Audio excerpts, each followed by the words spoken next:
नमस्कार दोस्तों। भारत की रक्षा तैयारियों में एक ऐसा प्रोजेक्ट रहा है जिसे लेकर उम्मीदें बहुत बड़ी थी, लेकिन चुनौतियां और असफलताएं भी उतनी ही गहरी। मैं बात कर रहा हूँ कावेरी इंजन प्रोजेक्ट की। ये वही इंजन था जिसे तेजस लाइट कॉम्बैक्ट एयरक्राफ्ट के लिए बनाया जाना था, लेकिन सफर इतना आसान नहीं था। दोस्तों, 1980 के दशक के आखिर में भारत की जीटीआरई यानी गैस टरबाइन रिसर्च इस्टेब्लिशमेंट ने कावेरी इंजन पर काम शुरू किया। उद्देश्य था भारत को एक पूरी तरह स्वदेशी जेट इंजन देना, ताकि हमें विदेशी देशों पर निर्भर न रहना पड़े। लेकिन जल्दी पता चला कि यह काम उतना आसान नहीं जितना सोचा गया था। कावेरी इंजन कई तकनीकी दिक्कतों से जूझता रहा। थ्रस्ट यानी जोरदार ताकत देने की क्षमता कम थी। इंजन का वजन ज्यादा हो गया, जिससे थ्रस्ट टू वेट रेशो बिगड़ गया। आफ्टर बर्नर की इफिशिएंसी बहुत खराब रही। एंडोरेंस यानी लगातार और लंबे समय तक चलने की क्षमता भी कमजोर रही। सबसे बड़ा झटका 1998 में भारत के परमाणु परीक्षणों के बाद लगा। उस वक्त पश्चिमी देशों ने भारत पर कड़े प्रतिबंध लगाए और हमें जरूरी मटेरियल और डिजाइन नॉलेज तक की सप्लाई बंद हो गई। कावेरी ने कई प्रोटोटाइप बनाए, रूस के IL-76 टेस्ट बेड पर उड़ान भी भरी, लेकिन फिर भी ये इंजन 90 kN थ्रस्ट की जरूरत पूरी नहीं कर पाया। 2008 आते आते सरकार को मजबूरन कावेरी को तेजस से अलग करना पड़ा और अमेरिकी GEF 404 इंजन को अपनाना पड़ा।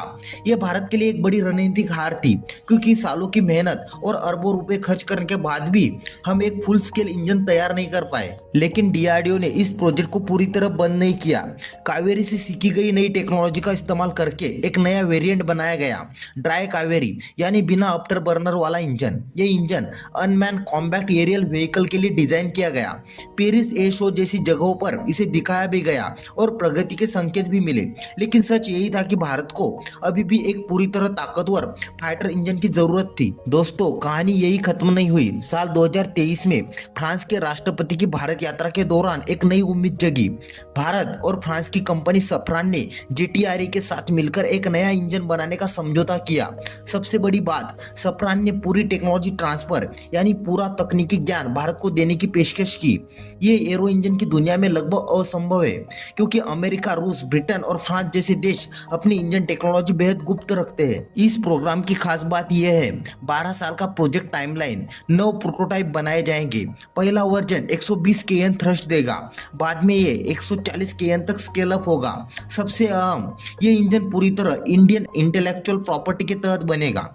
और दोस्तों, इसमें इस्तेमाल होगी single crystal turbine blade technology. ये ब्लेड बहुत ज्यादा तापमान और दबाव झेल सकते हैं। इंजन ज्यादा फ्यूल इफिशिएंट और टिकाऊ बनता है।